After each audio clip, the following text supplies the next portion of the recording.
This report is written in honor and remembrance of Ezra Momanyi Obero, a devoted servant of God, whose life was marked by faithful service, humility, and unwavering commitment to the work of the church. His death has left a deep void in our congregation, yet his legacy of service continues to inspire us.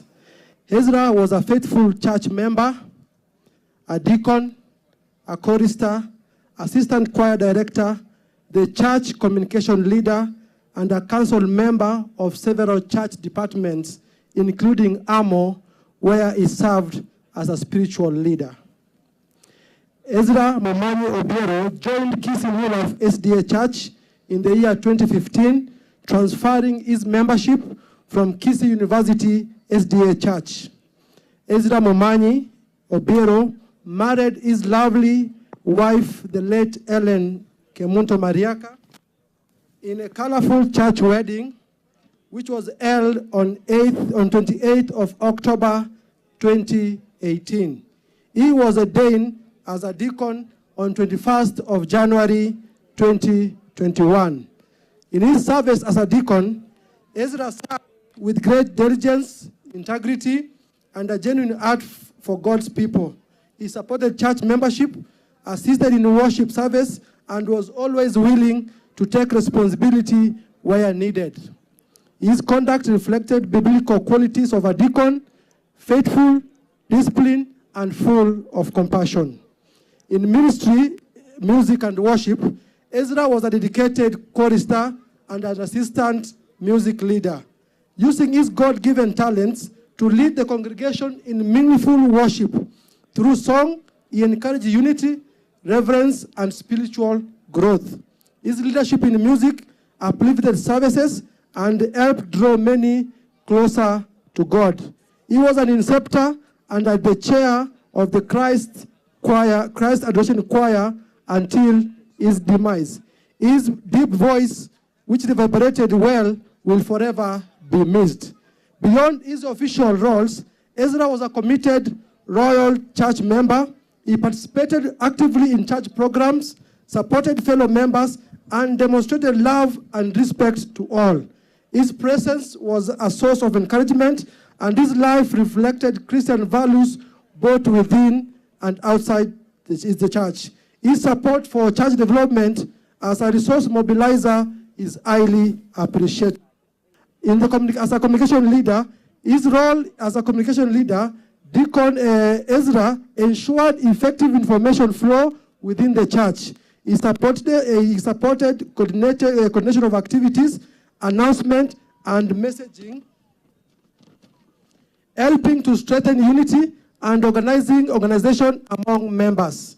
His clarity, responsibility, and dedication greatly enhanced church operation. Ezra's life stands as a testimony of faithful service and dedication to God's work. Though he has died, his contribution to the church will be remembered and treasured. We thank God for the time we shared with him and for the impact he made through his service. The Kisii New Life SDA Church acknowledges with great gratitude the life and the ministry of Ezra Momanyi Obero. We pray that God comforts his families, friends, and the entire community. May we honor his memory by continuing to serve God faithfully, just as he did. Matthew 25 verse 21 tells us, "Well done, good and faithful servant." 2 Timothy chapter 4 verse 7 to 8, "I have fought a good fight. I have finished the race. I have kept the faith. Now there is in store for me the crown of righteousness, which the Lord, the righteous judge, will reward to me on that day, not only to me, but to all who have longed for his appearing." Signed, the church clerk's office, Kisii New Life SDA Church. Thank you. And the journey towards closing is fire. We shall sing 257 Ekegusi. It's a song that his wife participated in recording while they visited Coast. She died before the album could come out. A beautiful song that this church is going to offer. 7 Ekegusi. Welcome, Derek or Douglas.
In your life.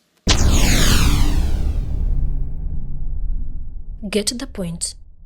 Take a step forward.